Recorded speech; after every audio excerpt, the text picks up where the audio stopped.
بسم اللہ الرحمن الرحیم الحمد للہ والصلاة والسلام علی رسول اللہ وعلی آلہ وصحبہ ومن والاه وبعد قال اللہ عز وجل بعد اعوذ باللہ السمیع العلیم من الشیطان الرجیم لن تنالوا البر حتی تنفقوا مما تحبون۔ اللہ تعالیٰ کی توفیق سے رمضان المبارک 1441 ہجری کا آج چوتھا دن ہے، اور ہم آج قرآن مجید میں سے چوتھے پارے کا خلاصہ پڑھیں گے۔ سب سے پہلے تو یہ بات ذہن میں رکھیے گا کہ چوتھا پارہ 2 سورہ مبارکہ پر مشتمل ہے، سورہ آل عمران اس کا آخری حصہ اور سورۃ النساء اس کا ابتدائی حصہ۔ اور اس پارے کی ابتدا میں رب کائنات نے بڑی ہی اہم بات ہمارے سامنے رکھی، اور وہ یہ کہ نیکی کی حقیقت کو، نیکی کی اصلیت کو پانے کے لیے یہ ضروری ہے کہ انسان اللہ کی راہ میں اپنا وہ مال خرچ کرے جو انسان کو سب سے زیادہ عزیز ہے۔ ہمارے ہاں تو یہ سلسلہ ہے نا، بیکار ترین مال اللہ کی راہ میں دے دو، جو بچہ کسی کام کا نہیں اس کو مدرسے میں ڈال دو۔ یہ دین کا مزاج نہیں ہے۔ دوسری بات یہ ہے کہ اس سورہ مبارکہ یعنی سورہ آل عمران کے مضامین بنیادی طور پر سورۃ البقرہ کی طرح ہیں،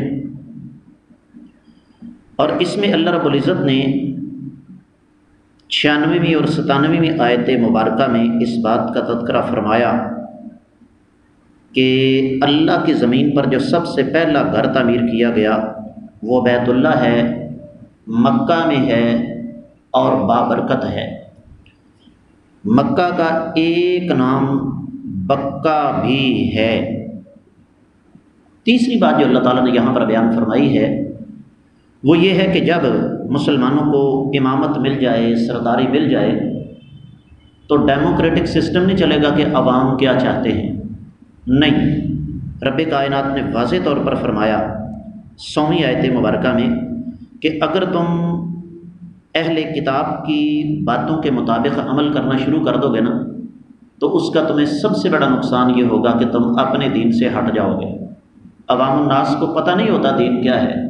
دین کا مزاج حکم کا ہے، ایسے ہونا چاہیے، یہ اللہ اور اس کے رسول کا حکم ہے، یہ نہیں کہ عوام کیا چاہتی ہے۔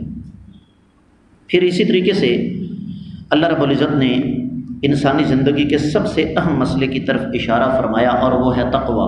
تقوی کا معنی کیا ہے؟ اللہ تعالیٰ کا خوف اور اللہ تعالیٰ کا ڈر، یہ ہر چیز کی اساس اور بنیاد ہے۔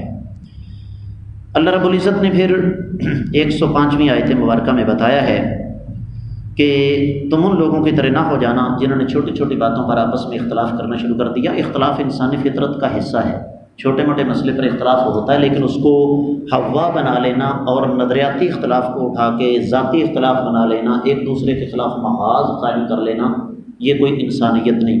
اور میں موجودہ دور کی مناسبت سے یہ بات عرض کرنا چاہوں گا کہ اس انسان سے بڑا بدبخت کوئی نہیں جو ان بدبخت سیاستدانوں کی وجہ سے اپنے بھائیوں کے ساتھ اپنے تعلقات کو خراب کرتا ہے۔ اللہ رب العزت نے پھر امت مسلمہ کو ایک امتیاز عطا فرمایا، اور وہ امتیاز یہ ہے کہ تم دنیا کی سب سے اعلیٰ امت ہو۔ شرط یہ ہے کہ تم اپنی ذمہ داری پوری کرو، نیکی کا حکم دو، ایک دوسرے کو برائی سے منع کرو، اور اسی میں امت مسلمہ کی کامیابی ہے۔ آج جن وجوہ کی بنا پر امت مسلمہ ذلیل ہو رہی ہے ان میں سے ایک بڑی یہ بھی ہے کہ اس نے اپنی ذمہ داری چھوڑ دی ہے۔ ہم نیک کو نیک اور برے کو برا نہیں کہتے، نیکی اور برائی کی پہچان ختم کر چکے ہیں۔ اللہ رب العزت نے پھر 118 سے لے کر 120ویں آیت مبارکہ تک کفار سے دوستی سے مسلمانوں کو منع فرمایا۔ کفار کے ساتھ لین دین یہ مجبوری ہے، لین دین اور چیز ہے، کاروبار بزنس اور چیز ہے، دوستی اور چیز ہے، اور کفار سے دوستی کا نتیجہ میں بھی جانتا ہوں اور آپ بھی جانتے ہیں، سوائے تباہی اور بربادی کے اور کچھ نہیں۔ اس کے بعد اللہ رب العزت نے جہاد کا تذکرہ فرمایا اور غزوہ احد کا تذکرہ قدر تفصیل کے ساتھ بیان فرمایا۔ غزوہ احد میں کیا ہوا تھا؟ معمول کے مطابق مسلمانوں کی تعداد کفار سے کم تھی، لیکن نبی کریم صلی اللہ علیہ وسلم کی بے مثال جنگی حکمت عملی تھی، ایسا سلسلہ بنا، نبی علیہ السلام نے ایسی حکمت عملی اختیار کی کہ شروع میں کافروں کے پاؤں اکھڑ گئے، لیکن مسلمانوں کی ایک اجتہادی غلطی کی وجہ سے جیتی ہوئی بازی شکست میں بدل گئی۔ اب یہاں دو باتیں ذہن میں رکھیے گا۔ پہلی بات تو یہ کہ غزوہ احد میں مسلمانوں کو شکست ہوئی ہے لیکن کافروں کو فتح نہیں ہوئی۔ یہ انسانی تاریخ کا ایک عجیب و غریب مارکا تھا کہ جس میں ایک گروہ کو شکست ہوئی ہے لیکن دوسرے کو فتح نہیں ہوئی۔ دوسری بات یہ ہے کہ شکست کسے کہتے ہیں؟ اہل علم یہ کہتے ہیں کہ شکست کی تین شکلیں ہوتی ہیں، تین چیزیں پائی جاتی ہیں۔ سب سے پہلے جس کو شکست ہوتی ہے اس کا جھنڈا گر جائے۔ غزوہ احد میں مسلمانوں کا جھنڈا نہیں گرا۔ دوسری چیز یہ ہوتی ہے کہ میدان سے مخالف فوج جو ہے وہ بھاگ جائے۔ اللہ کے فضل و کرم سے مسلمان میدان چھوڑ کر بھاگے نہیں۔ تیسری چیز یہ ہوتی ہے کہ مخالف فوج کا سپہ سالار جو ہے وہ مارا جائے۔ کائنات کے امام صلی اللہ علیہ وسلم سپہ سالاری فرما رہے تھے اور آپ الحمدللہ زندہ سلامت تھے، افواہ ضرور اڑی تھی۔ تو اس لیے غزوہ احد کے حوالے سے یہ بات ذہن میں رکھنی چاہیے۔ اور پھر اللہ رب العزت نے غزوہ احد کے نتائج بھی ہمارے سامنے رکھے کہ یہ اللہ تعالیٰ کی طرف سے ایک تمہاری آزمائش تھی۔ قیامت تک کے آنے والے مسلمانوں کو اس بات پر غور و فکر کرنا چاہیے کہ ایک فرمان تھا نبی علیہ السلام کا جس کو غلط مفہوم کے ساتھ صحابہ کرام نے لیا، اجتہادی غلطی کی، جیتی ہوئی بازی ہار گئے۔ ہم روزانہ نبی علیہ السلام کے کتنے فرامین ہیں جن کو نظر انداز کرتے ہیں اور پھر توقع رکھتے ہیں کہ اللہ تعالیٰ ہماری مدد کریں، یہ ممکن نہیں ہے۔ اس کے ساتھ ساتھ رب کائنات نے مسلمانوں کو تسلی بھی دی ہے، کمزور ایمان والوں کو تنبیہ بھی کی ہے، اور پھر اس کے ساتھ ساتھ رب کائنات نے اسی سورہ آل عمران میں اس بات کا وعدے اعلان فرما دیا کہ جن صحابہ کرام سے غزوہ احد کے دوران غلطی ہوئی تھی رب کائنات نے ان کو معاف کر دیا۔ اس کا مطلب کیا ہوا کہ مجھے آپ کو کسی کو بھی اس بات کا اختیار نہیں ہے کہ وہ ان صحابہ کرام پر منفی تبصرے کرتا رہے، بلکہ منفی انداز سے سوچے بھی۔